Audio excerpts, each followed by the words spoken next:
Okay. Welcome to the meeting of the State of Hawaii Board of Agriculture. I'm Sharon Hurd, the chair. Prior to calling the meeting to order, Jason will explain how the public can participate in this hybrid meeting, which can be accessed by video conference, telephone, or in person.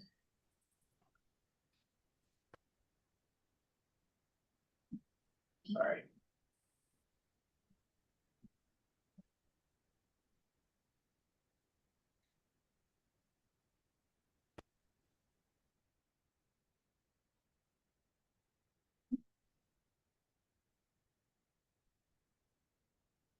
As an attendee, your microphone will be automatically muted during the meeting, unless you are providing testimony. As an attendee, your microphone will be automatically muted during the meeting, unless you are providing testimony. For each agenda item you wish to testify on, please click the raise hand button found on your Zoom screen. Board staff will individually enable each testifier to unmute their microphone.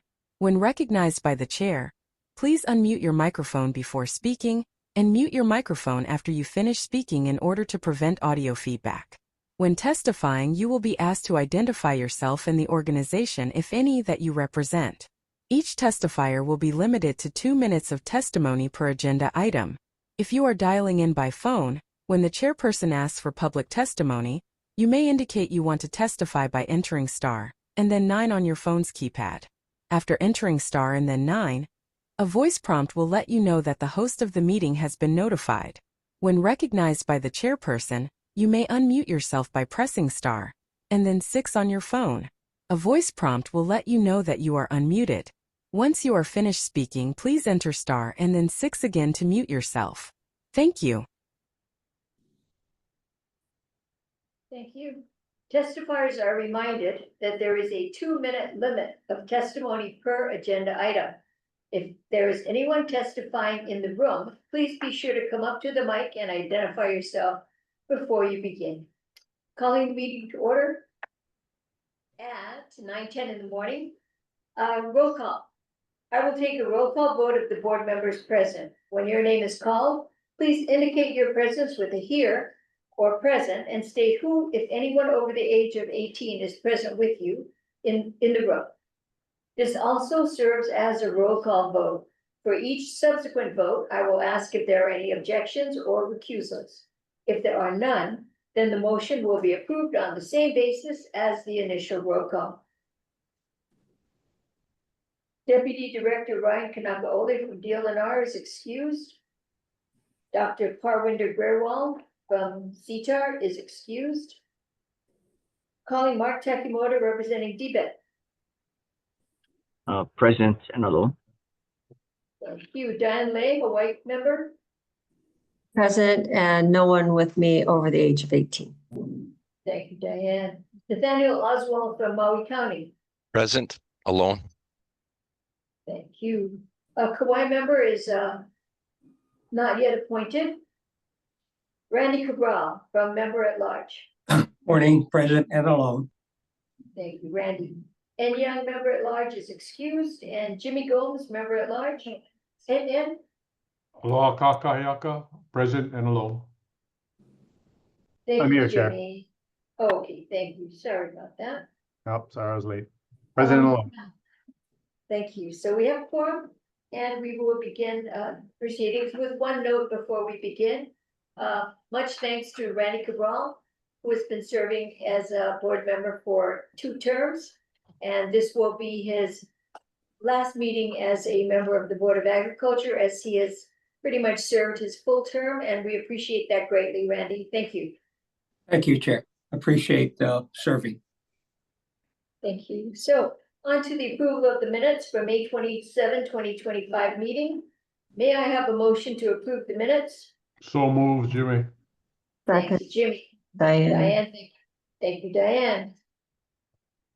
Anyone from the public wish to give testimony? No hands. No hands, thank you, Jason. Board discussion. Hearing none. Calling for the vote. Are there any objections or recusals? Chair, I wasn't at the meeting, so I'm going to abstain from vote. Okay, thank you, Randy. Did you myself have- as well, Chair. If I'd like to recuse. Okay. Because there was a objection and recusal, we have to take a roll call vote? You do. Okay, so taking a roll call vote, any other objections or recusals? No?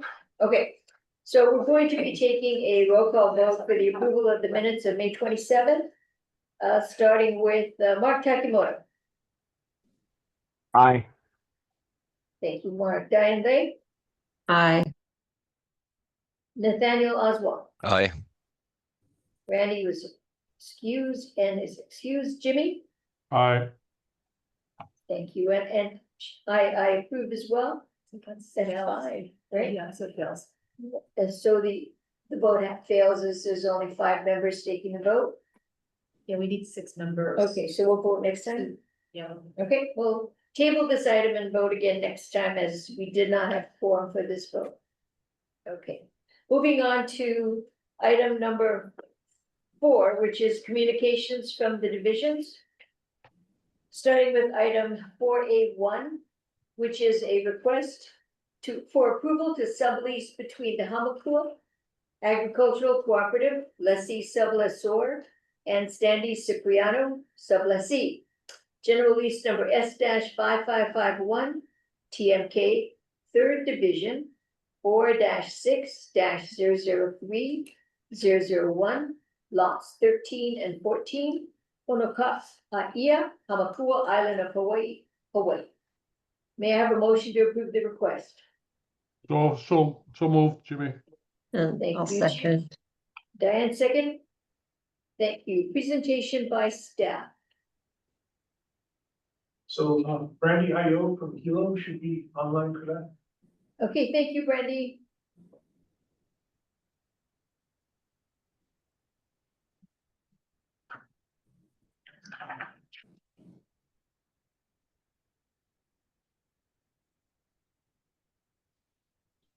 Good morning. Can everybody hear me okay? Yes, ma'am. Okay, good morning, Chair, members of the board. I'm Brandy Ayo, Property Manager with the Arm Division on the Big Island.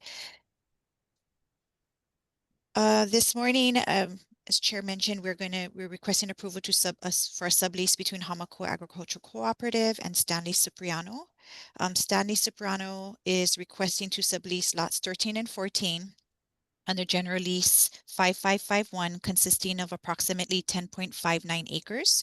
Mr. Cipriano is a member of the Hamakua Agricultural Cooperative and currently holds subleases under General Lease 5551 for lots 3, 5, 9, 10, 12A, 12B, 20, and 24 in Honolulu, where he raises cattle.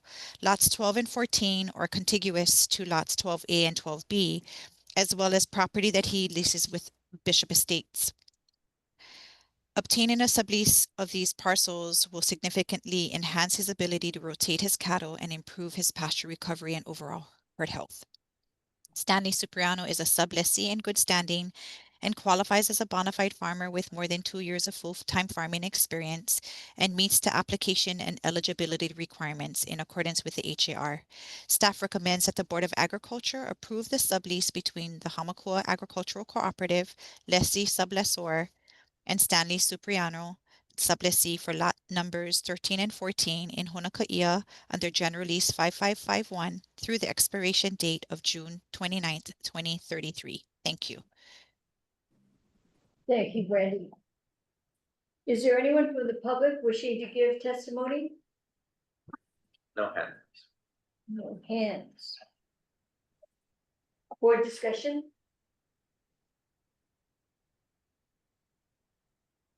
No discussion? Okay, so hearing none, then are there any objections or recusals? With no discussion further, the motion is approved Thank you. and it's unanimous. Yeah, okay. So moving on to item 4A2, request for authorization to cancel land court transfer certificate of title number 498504, covering lots 12020, 12021, and 12022, map 888 Land court application number 1069, designated as TMKs 191-031-026 and 191-031-025 and 191-031-001 respectively, and issue separate transfer certificates of title for each lot. And deregister from land court lot number 12022, land court application number 1069, designated as TMK 191-031-001, Honolulu, Eva, Oahu, Hawaii. Presentation by staff. Oh, I'm sorry. May I have a motion to approve the request? So move, Jimmy. Thank you, Jimmy. May I have a second? Second, Second was Randy? Yeah. Thank you. Presentation by staff.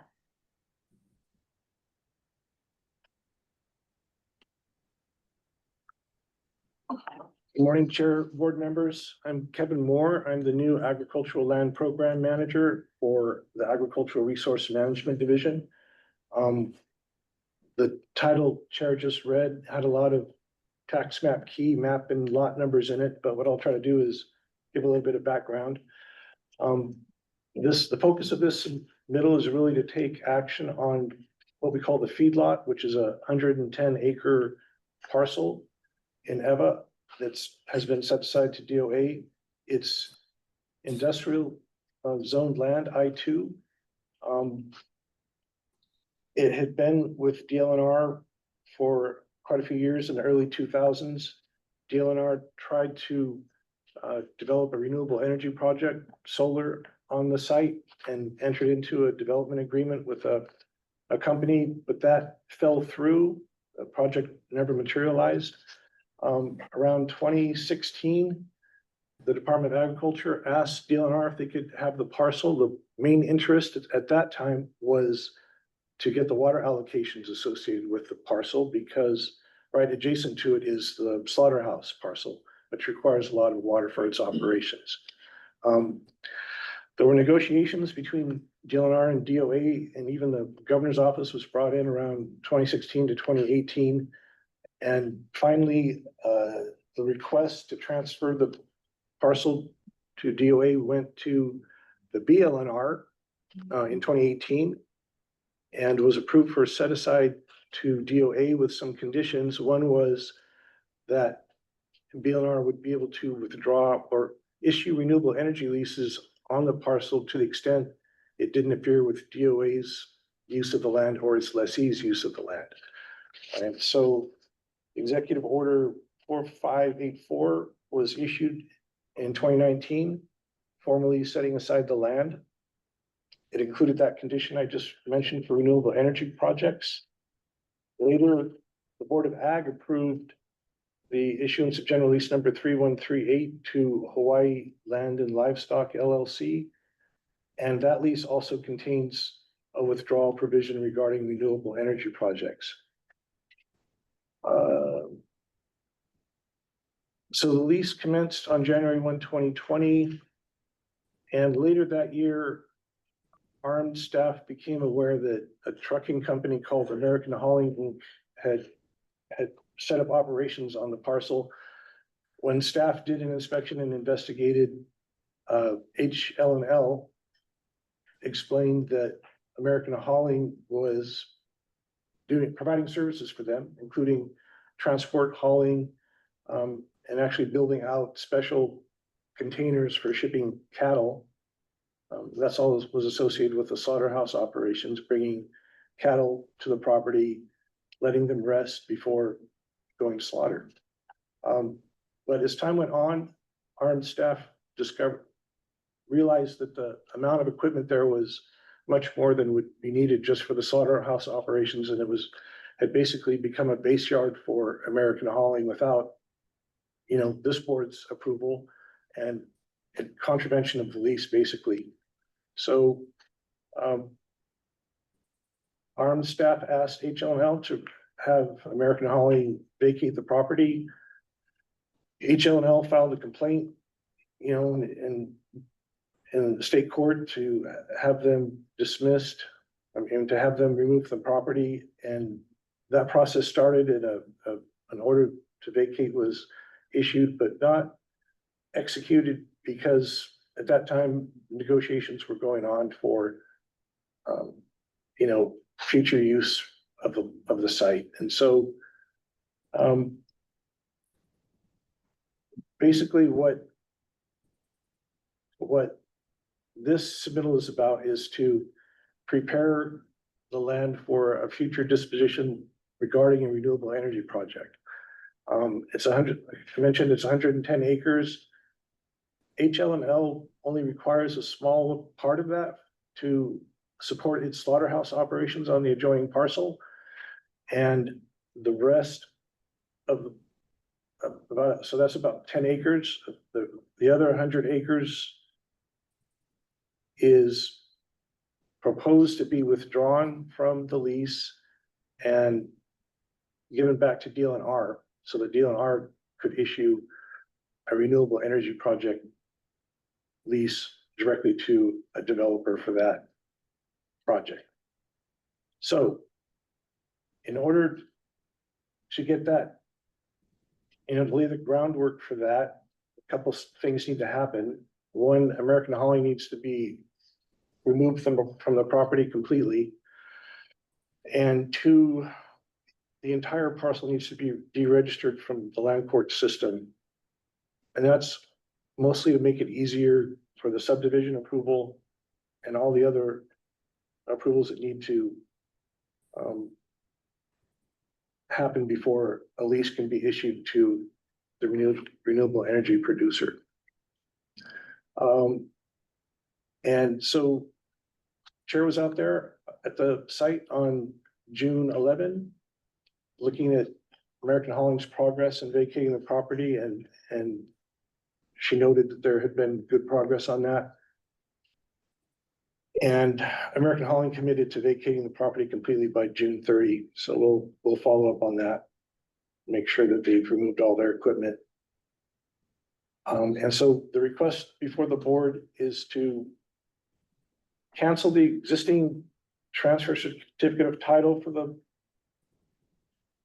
this lot plus two other lots, which are on the same TCT, and then issue separate TCTs to each lot. That's to facilitate the deregistration of just the feedlot parcel, and the other two parcels will remain in the land court system. There's a third lot, fourth lot that's on the TCT that's set aside to Agribusiness Development Corporation. So ADC will need to take action regarding the certificate of title on that parcel. Anyway, the BLNR has already approved the deregistration that happened in 2024. And so the recommendation from staff is that the board authorize the cancellation of land court transfer certificate of title number 498504. Covering lots 12020, 12021, and 12022, map 888, land court application number 1069, designated as TMKs 1913126, 1913125, and 19131-1, respectively, and the issuance of separate TCTs for each lot. And to the deregistration from land court of lot 12022, land court application number 1069, designated as TMK 19131-1. Thank you. Thank you, Kevin. Does anyone from the public wish to give testimony? No hands. No hands. Okay, board discussion. Chair. Recognizing Jimmy Gomes. Okay. Hey, Kevin, welcome. Nice to Thank see you you. on board. I've known Kevin for a long time when I was on DLNR. He's good people. But question I have is Hawaii Livestock and Land, Bobby Farias, did he block at, he's only having 10 acres rather than having 110, or he's comfortable with it? So my understanding is that Bobby Farias has or will be transferring his interest in HLNL. And so he will no longer be a player in this process. The remaining owners of HLNL are, as I understand it, are okay with the proposal, although they're still trying to negotiate some details, which is why we didn't bring the actual subdivision approval to the board yet. Okay, yeah, if he's transferring to Frank Vandersloot then. Thank you. Randy Cabral and I had a chance to, we were out there with Linda Marai, and we looked at the whole parcel, everything that was out there, including the cargo company or the guy that's trying to get out, but he's been trying to get them out for a hell of a long time, and the guy was waiting for Hawaiian Homes property. All right, thank you. Thank you, Jimmy, and recognizing Ann. Thank you, Chair. Kevin, thanks for taking this on. I know it's gonna be a sticky one. Okay, so in this particular request, it seems like there's kind of a couple things going on. I'm okay with the deregistration, you know, kind of the land court process items. In terms of like our decision-making responsibility, the part I want some clarification just to understand better for myself is, okay, so BLNR is reserving the right to issue leases for renewable energy projects on the land, fine. Is there anything precluding from HDOA from just directly issuing the lease? So the land was set aside to DOA for agricultural purposes, and so a renewable energy lease issued by DOA probably wouldn't fit that character of use. I don't know if you'd want to consult the Deputy Attorney General, but I think that's why the plan is to have DLNR issue that lease directly. Okay, it seems kind of like a convoluted process where land is going back and forth, and in a single parcel, it's getting multiple departments involved. So now I guess the second part is, right, not unreasonably interfere with HDOA's use of the land. So is there a kind of plan, where we could, for the parcels where we could say, okay, here's what we're going to do on this 10 acres. And so I feel that this solar farm is not going to interfere with those, whatever that use is. Well, so there's definitely a proposed subdivision map floating around. Again, we didn't want to present that in this submittal because we thought it would be premature, but there is a proposed configuration. As far as what HLNL intends to put on that 10 acres, I have not seen a formal plan. But I understand it's going to involve corrals or some type of holding system for the cattle pending slaughter. Okay, yeah, I think from my perspective, you talked about kind of the water rights and those kinds of things, and I think to make a better decision would be good to understand, okay, what kind of goes with that that parcel in terms of rights and responsibilities between DOA and BLNR. Okay, thanks for that. In terms of just what's being presented today, I feel like I'm okay for that, but I think we do need to see the bigger picture in order to understand whether or not that solar farm is going to interfere with any agricultural activities, because we're shrinking down the parcel quite a bit.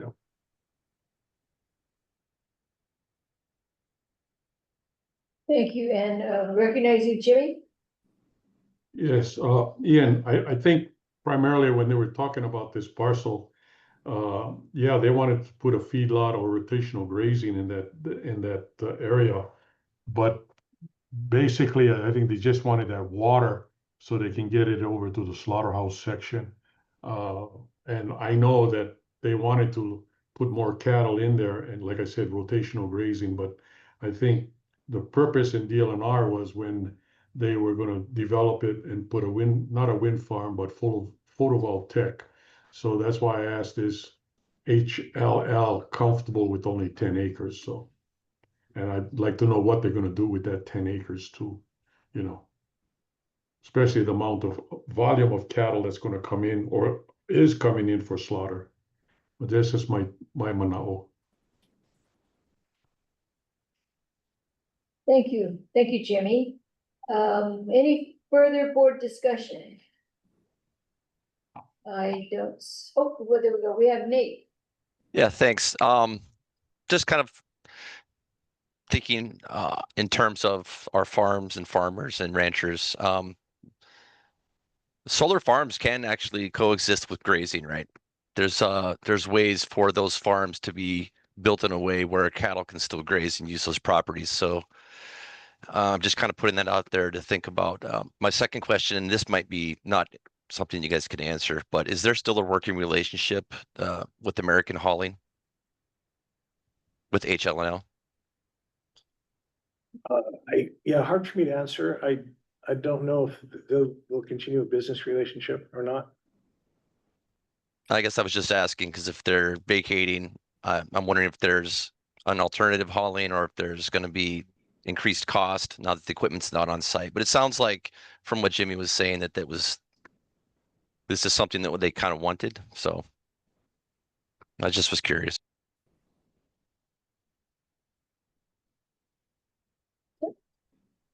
What Kevin referred to a site visit that we conducted, when I was out there, we did discuss that, Nate. It was a point of curiosity.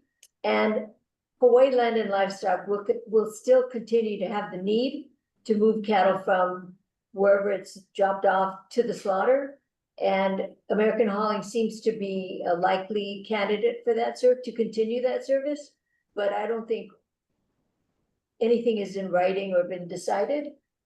They still need the service. It's still something that, from what I know, Hawaii Land and Livestock does not provide on their own. So the relationship is probably going to continue with someone, to your point, maybe American Hauling, but we don't know. That's to be determined. Any other board discussion? Seeing none. So we're going to call for the vote. Are there any objections or recusals? Hearing, seeing none. The motion is approved unanimously. Okay, thank you, everyone. Thank you, Kevin. Moving on to item 4A3.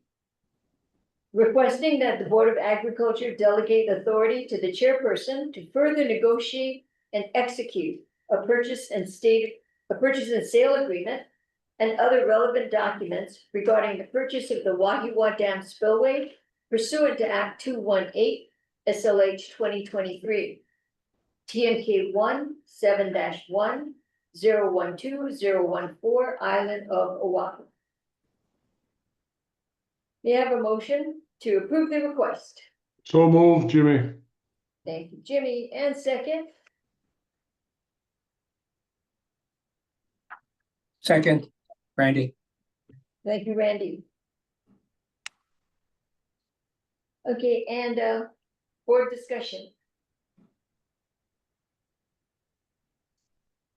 Seeing, hearing no board discussion. No. Okay, sorry. Presentation by staff. Good.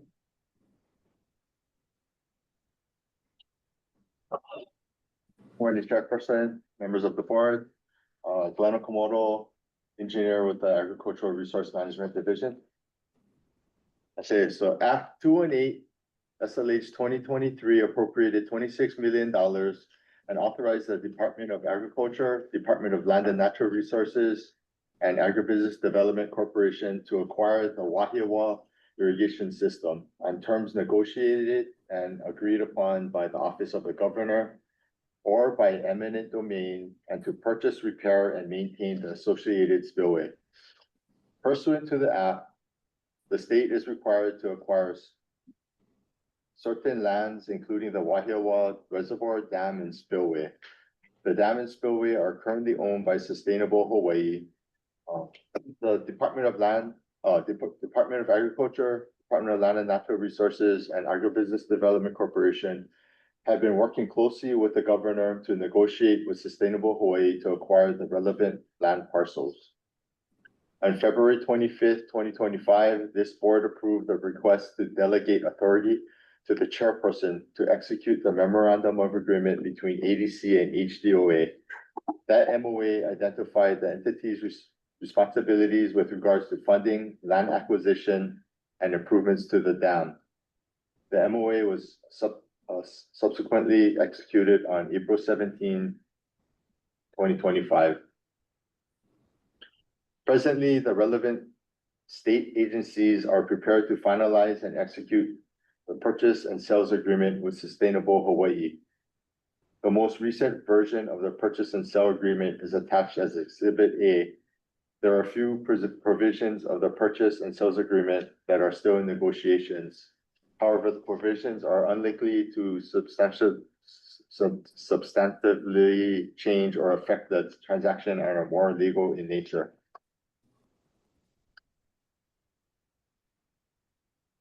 Recommendation that the board delegate authority to the chairperson to further negotiate and execute the purchase and sales agreement with Sustainable Hawaii and any and other relevant documents related to the transaction to purchase the Wahiawa Dam Spillway. Thank you, Glenn. Does anyone from the public wish to give testimony? No hand. No hands. Board discussion. Jimmy, Go ahead. my question is, this dam, wasn't it originally owned by Dole Corporation? And Sustainable Hawaii now has it? And if so, how long have they're the owners? I don't quite understand. I believe it was leased out to Dole. I'm not sure how long though they had it. So it's just Sustainable Hawaii and Dole leases it. So I think they're responsible for pretty much everything. Oh. Okay, I understand. Thank you. Yeah. Okay, we have N. Thank you, Chair. So I know we're gonna get another bite of the apple in terms of the finalized PSA. Would now be a time to ask questions about it, or should we wait until it's more finalized? Oh, this is pretty much the final version, right? Yeah, this is the final version. okay. Okay, So, just, I mean, everything looks pretty standard. You know, my one question was just clause 3.6, removal of vagrant activities. So, you know, it says that vagrant activities have included littering, illegal dumping, burning of waste materials, chemicals, electronic waste, construction debris, maybe, I guess, present on the property.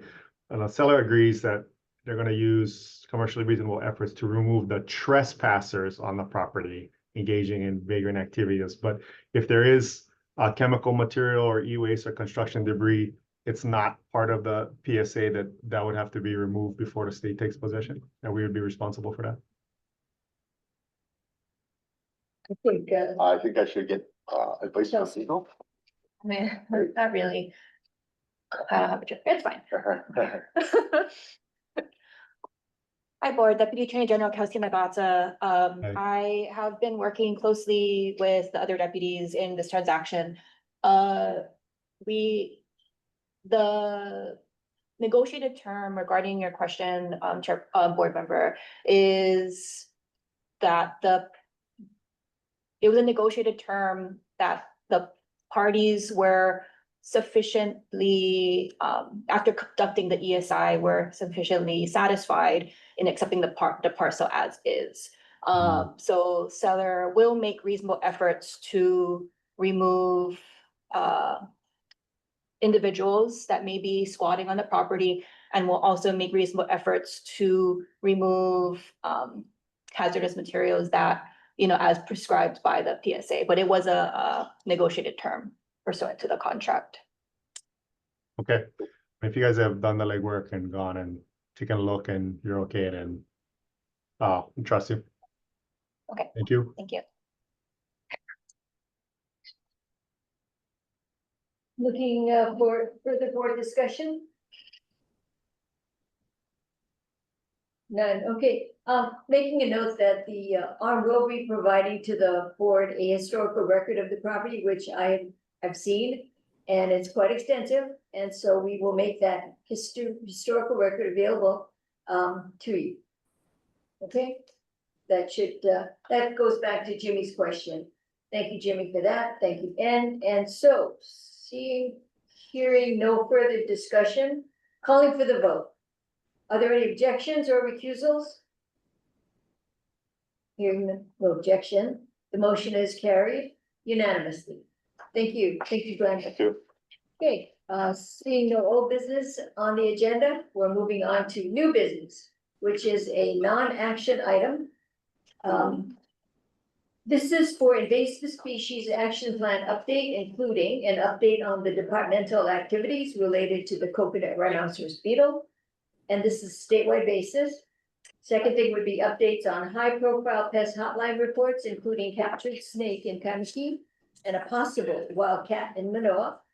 And number 3, updates on the status of new plant industry division positions authorized under Act 231, SLH 2024.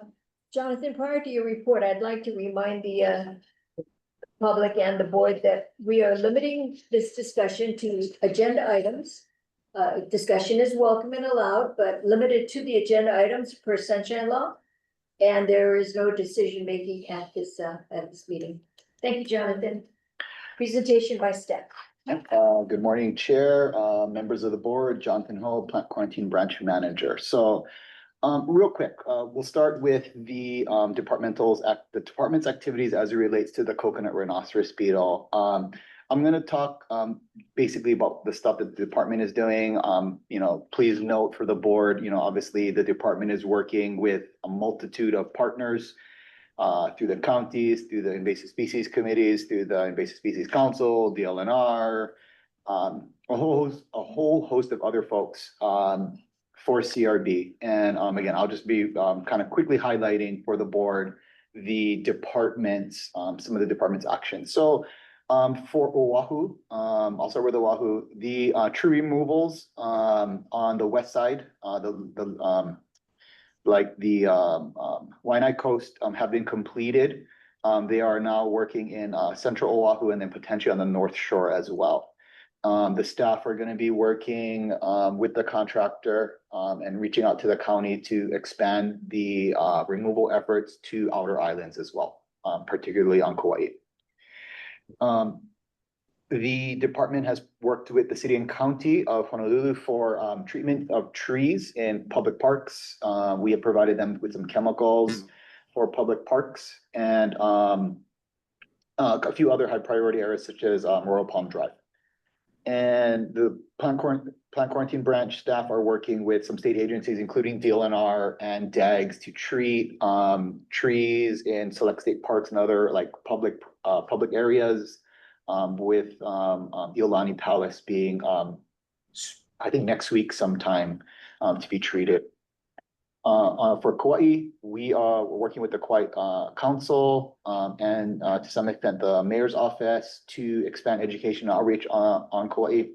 And PPC staff are working to treat a lot of the trees around the ports of entry.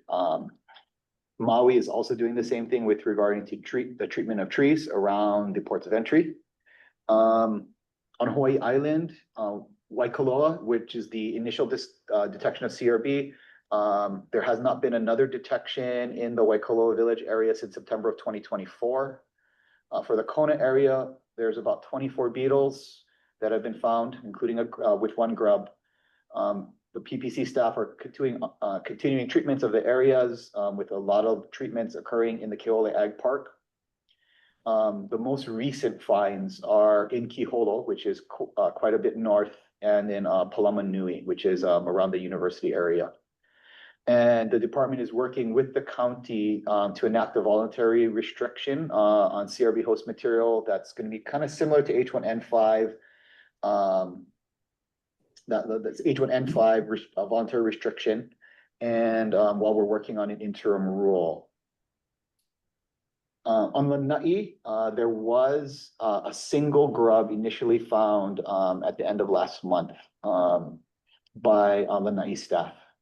Last Thursday, we were able to get 4 PKB staff out to Lanai, so 2 from Oahu and 2 from Maui County, or Maui Island. And they went through all of the plants that were in the shipment. I think it was about 2 24-foot containers worth of plants. They went through every single plant, pots, everything. They were able to find 2 other CRB larvae in the 3rd instar. So these are the big boys. And the grubs appeared to be pupating. So they were kind of making that, final transition before they become a beetle. So all the plants after they were gone through, all the plants were destroyed by deep burial, about 6 feet under, this big trench, dumped everything. So the beetles can't emerge from that. The grubs were transferred over to the university. If we get some other information from them, and we're going to be adjusting the inspection certification measures as it relates to particularly these, the larger potted plants. So the plants that were found were large palms, pure soil. So there wasn't a lot of breeding material. There was some, but not a lot. So we're trying to work with the university and kind of figure out the circumstances in that there really wasn't anything to breed. So it appears that the grubs kind of like crawled into the pots, which is kind of unusual. So we're going to basically, for like larger pots, about 15 gallons, we're going to basically either make them deep pot, or we're telling folks don't set them until we can find a way to mitigate that issue. So for the pest hotline reports, most recently there was a snake that was found in the Kaimuki area. It was initially seen in a homeowner's garage, and that homeowner had thought it was a toy initially, so they had seen it probably in the afternoon sometime, and later that night it moved, hence they knew it was alive. It was probably feeding on a rodent around in the area, which they called HPD. HPD called us. We were able to get to that residence in about an hour, and we were able to pick up the animal. It was a rare color morph of a ball python, so very likely it's a pet. The staff that went there, and animal was very docile, wasn't striking or any type of indication that it would be a breeding population of ball pythons, particularly a rare color morph in the environment. And then secondarily, it was the large quote unquote cat that was found in Manoa, or seen in Manoa at the end of May. So the initial report, so DLNR, DoCare, and I think Division of Forestry and Wildlife initially responded on the 30th. So I think that was the Friday. We were able to get out there on the 31st. While we were there, the reporter happened to be there. So we were able to interview him. And we had staff go out to the actual, looking at the pictures, there's a telephone pole. The staff, we were able to determine there's only one telephone pole in the area. So we actually got staff to hike in to the actual rock that the animal was on. And, when you have a frame of reference, the animal was significantly smaller than what it appeared to be. And it was about almost 400 feet away from the actual site that the animal was witnessed from. So, so speaking to him, and then some of the other folks that were able to see it on the 30th. We put out trail cams. We searched the area. I think the trail cams were out there for 3 days, and we did not find any evidence of a large cat. We have not seen another site. No one has reported another sighting of it. We have no evidence to definitively determine that there is or is not a wild cat, but when you look at the biology, it doesn't fit with everything about it. Again, the animal is significantly smaller. It was seen twice in the same area. And in an area that's very near a lot of homes, the university. There's a lot of activity, people activity in the area, very likely, you know, potentially a homeless encampment. And, you know, when the staff were there, they saw a bunch of stuff all over the place. So, you know, very, not a place that you would see a very large animal like that. There was, you know, they didn't find any signs of the animal particularly feeding, right? You're talking about a large predatory animal, and the area, again, you have large feral cat and chicken populations. You didn't see any impacts to those. So as of right now, you know, it's very likely that it's more likely a dog that's been in the area. And then lastly, so for the positions real quickly, so for the plant pest control branch, there were 10 positions. 5 of the positions have PDs. They're done. We did an internal vacancy announcement for one of the entomologists, the exempt positions for plant pest diagnostics. There were no internal applicants. So we're going to be going external with that. There are 5 additional positions that are being worked on for finalizing the position description so that we can then get those out for recruitment. The pesticide branch has 9 positions. 2 of them, they're working for interviews now. 1, they've completed the interview process and they're actually finalizing recruitment, so that person will be brought on board. They're finalizing 4 other positions with HR, and you know, those are currently filled with some TAs. And then there's 2 other high-level positions, the EHS 6 positions, which are finalized but are currently vacant. For the plant quarantine branch, there were 22 positions. 7 of the Oahu line inspector positions are finalized, and they're actually in recruitment on Ojai and DHERD. 3 of those positions are currently filled with 89-day hires. We're looking to get hopefully another 2 to 3 more in. And then we have completed our first round of interviews.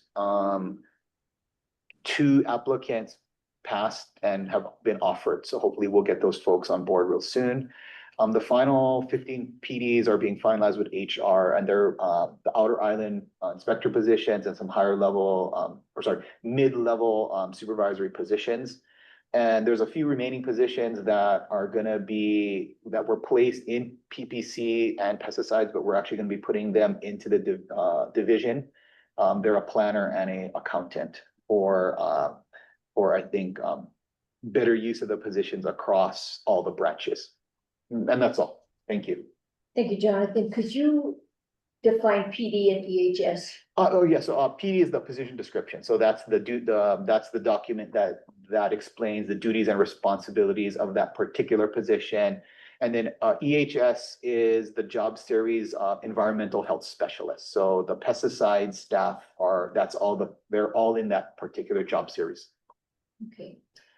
Thank you, Jonathan. I do want to ask you to elaborate a little bit on the 89-day hire process, as that is a good way to get people in and familiar with the work that they'll be doing. Yeah, so for plant quarantine, we're able to bring in inspectors at the line level without having specialized experience. So if they meet the educational requirements, we can bring them in. And we have found that the use of the 89-day hire process, whether it be, and not necessarily just 89-day hire process, but you also have like Hele Imua, for example, with DLIR, where we're able to get, you know, students potentially, or actually recent graduates who are kind of looking to get into the workforce and seeing if they like the work. You know, regulatory work is somewhat unusual, and it takes a certain kind of person to do that work. So what we have found is getting folks in the 89-day hire process enables them to kind of see how the work is, how the work functions. It allows us to have a lot of flexibility to kind of rate these folks like what is their, you know, their prospects of, you know, moving up or being successful. With, you know, with a lot of flexibility to keep or not keep them. And if they are good fits moving forward, should they pass the interview process, they're already potentially 2 to 3 months ahead of the work. So for us, it has been very helpful. And I want to say I think our last 2 inspectors that we hired, one was from Heliumua, who became an 89-day hire, and the other one was straight as an 89-day hire. Both of them, you know, are now permanent and both great inspectors. So, you know, it has been a great return for us. It's a good path for workforce development. Yes, Absolutely. absolutely. And with all the positions we have to fill, I think right now about 40 left. Something like that, yes. About there, Yeah. we're going to be actively seeking to increase the number of 89-day applications that we look at. I'm gonna say that because it's been successful. Yeah, and I think I'll speak to the recruitment portion. The department is working with DHERD to kind of help clarify the type of coursework that we're looking at for staff that meet the MQs. So if we can get that through, like for example, our last set of the last interview pool, I think 3 of 26 qualified.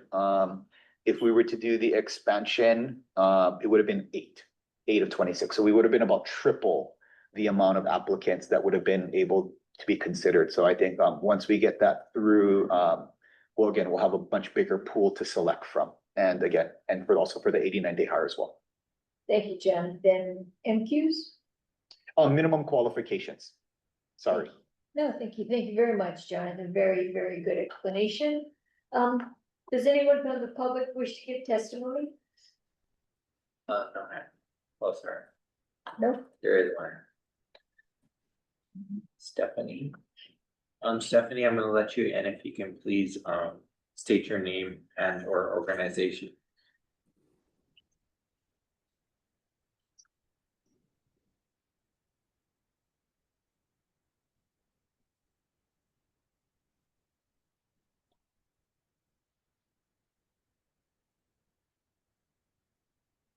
Okay, how about now? Are you able to hear me, board? I'm sorry for the delay. Aloha, Chair Hurd, members of the board. My name is Stephanie Easley with the Coordinating Group on Alien Pest Species. I know this is a big non-action agenda item. We did submit written testimony to the board. Hopefully you all received that regarding potential options that were available to HDOA for regulatory action to slow or stop the spread of CRB on Hawaii Island. I just heard Jonathan speak and say they're going to do the voluntary quarantine while they work on an interim rule. So that testimony, not sure if it's still timely, if that's what's going on, but we did just want to make the point that a voluntary quarantine maybe is not enough in this circumstance, and it may be confusing. People are not required to comply with it. There's no penalty for failure to comply with a voluntary quarantine, and it can cause confusion on both sides. On one side, it can make customers and the public feel like HDOA and the county are taking an action, so they are protected, when in fact they are buying CRB products and products that may move CRB onto their property because there is no regulatory side to it. And on the other side, a voluntary approach does not protect businesses who are using best management practices. Like if HDOA says this area is within a voluntary quarantine, how does a business that heats or otherwise treats its material to kill CRB provide evidence to its customers that it is not violating that voluntary quarantine? If there's a regulatory quarantine, HDOA can issue that business a permit and look at their treatments and their temperatures, make sure they're right. Work with partners to make sure that they are not moving CRB off the site and can still meet customer needs. A voluntary approach also doesn't protect businesses that feel pressure to continue to move green waste or other CRB host material to meet customer needs or keep costs down. As a state, we have not tried a regulatory approach to control the movement of CRB within an island on Oahu or Kauai, with one little asterisk there. There was a 1-year program on Oahu that was well received and effective, but it was stopped. And the result has been the continued spread of CRB and many palm trees that have been or need to be removed.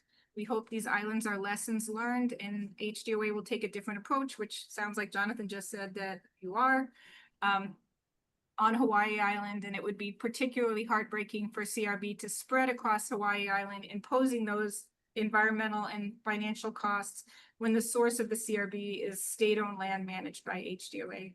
Thank you for the opportunity to address you. Thank you for the opportunity to submit written testimony, and I'm here if you have any questions. Mahalo. Thank you, Stephanie. Any other public testimony? No hands raised. No hands. Board discussion?